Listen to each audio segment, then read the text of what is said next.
Whole crowd cried when this boy started singing loudly, crying face microphone golden buzzer moment. The moment the stage lights dimmed, a hush swept through the packed auditorium, one of those silences so pure you could feel it in your chest. Everyone leaned forward as a small, nervous boy stepped into the spotlight. His name was Evan, a 12-year-old with wide brown eyes and a trembling smile, clutching the microphone as though it was the only thing keeping him standing. From the judges' panel, Simon raised an eyebrow, clearly curious. The audience waited, some expecting magic, others expecting a typical performance. But no one expected this. Evan wasn't the kind of kid people noticed.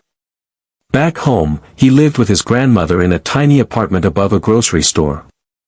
His parents had passed away years ago, leaving behind only memories and the quiet comfort of old songs his father used to sing. His voice was the last gift he felt he carried from them, and today he was risking everything to honor that gift. Just before stepping onto the stage, Evan squeezed the necklace he always wore, a small silver pendant shaped like a music note. His grandma had given it to him the morning of the audition.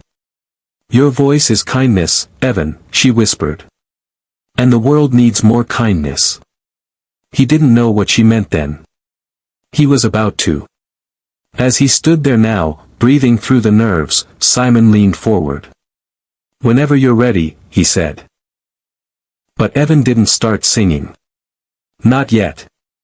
Instead, he quietly said, "I want to dedicate this performance to someone in the audience." The room stirred. No one ever said that at an audition. "Her name is Mrs. Alvarez," he continued. "She's my school bus driver. She's been going through a hard time, and she still shows up every day with a smile. She told me once that my singing helps her forget her worries, just for a little while. So, this is for her." The camera cut to an older woman with teary eyes, her hands pressed to her mouth. The audience melted. His voice didn't just fill the auditorium, it carried a softness that wrapped around every heart in the room. It was haunting, gentle, yet unbelievably powerful. Like a whisper that somehow echoed. People stopped breathing. The judges froze, exchanging glances filled with surprise, awe, and something deeper, emotion. Halfway through the song, Evan's voice cracked, not from nerves, but from the weight of what he was feeling. When it broke, the audience broke with him. Someone in the front row began to sob. Then another. And another. What no one knew was that just before the audition, Evan had overheard Mrs. Alvarez telling someone backstage that she might have to quit her job because she couldn't afford her medical bills. She didn't know Evan had heard her. She didn't know Evan came here today with a different purpose than just winning. As he reached the climax of the song, his voice soared, strong and bright, and the room erupted, not in applause, not yet. But in emotion.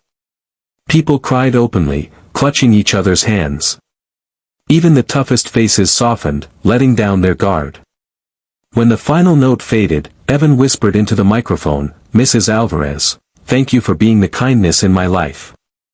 I'm here because of you." The entire auditorium rose to its feet in a thunderous standing ovation. Mrs. Alvarez rushed toward the stage, tears pouring down her face. She wasn't just crying, she was shaking. Evan stepped forward and wrapped his arms around her in a hug so tight, so pure, that the whole world seemed to stop for a moment. That's when Simon stood up. Slowly. Deliberately. He looked at Evan with an expression no one had ever seen on his face, something tender, something proud. Without saying a word, he slammed the golden buzzer. Gold confetti exploded from the ceiling like a storm of sunlight. The crowd screamed.